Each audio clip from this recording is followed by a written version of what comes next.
এবং আজকে একটি খুব কমন সমস্যা নিয়ে কথা বলবো, যেটা প্রত্যেকটা বিবাহিত মেয়ে তারা তাদের বৈবাহিক জীবনে আসলে ফেস করেন, এবং অনেকে আছেন এর মধ্য দিয়ে স্ট্রাগল করছেন, সমস্যার সমাধান করতে না পেরে নিজেরা ডিপ্রেশনে আছেন।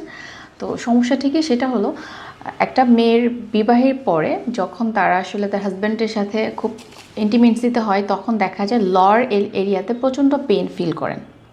এবং পেনটা এমন হয় যেটা আসলে নাভির নিচে, এবং অনেক ক্ষেত্রে দেখা যায় প্রাইভেট পার্টস এরিয়াতে এবং ইনসাইড প্রচণ্ড পেন হয়, বার্নিং সেন্সেশন হয়, এবং খুব বেশি ইচিং হয়।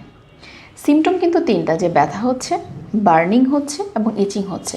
কিন্তু যারা ফেস করছেন শুধু তারাই জানেন এই সিমটমগুলোর মধ্য দিয়ে গেলে কতটা ইরিটেট লাগে, এবং নিজেদের পার্সোনাল সম্পর্ক এবং হাজব্যান্ড ওয়াইফের রিলেশনশিপও অনেকটা ইন্টারাপ্ট করে।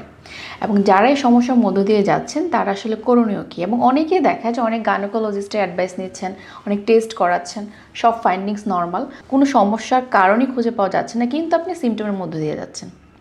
তো তাদের এই কারণের পিছনে হতে পারে আপনার পেলভিক ফ্লোর উইকনেস, পেলভিক ফ্লোরের যে ডিপ মাসেল রয়েছে, ডিপ মাসেল টেন্ডার, বিভিন্ন জায়গায় ট্রিগার পয়েন্ট। এখন আপনি যদি আপনার এই পেলভিক ফ্লোর মাসেলের টেন্ডার ট্রিগার পয়েন্ট রিলিজ না করেন, আপনি কিন্তু সিমটমের মধ্য দিয়ে যেতেই থাকবেন। এবং অনেক মেয়েরা আছে যারা আসলে বিয়ের 14 বছর 15 বছর এই পেন নিয়ে সাফার করছেন। কারণ আমাদের কাছে রয়েছে এই সমস্যার সমাধানের জন্য প্রপার বায়োফিডব্যাক, যেটা আসলে আমরা স্টেবিলাইজার বেকের মনিটাইজেশন দেখে আসলে এক্সারসাইজগুলো প্রপার ওয়েতে করানো হয়, এবং প্রপারভাবে ডায়াগনোসিস করার জন্য রয়েছে এক্সপার্ট টিম। সো আপনারা আপনাদের সমস্যার সমাধানের জন্য আমাদের সাথে যোগাযোগ করতে পারেন। তো আজকে ভিডিও পর্যন্ত। আমি ডক্টর সাথী বিদায় নিচ্ছি। আল্লাহ হাফিজ।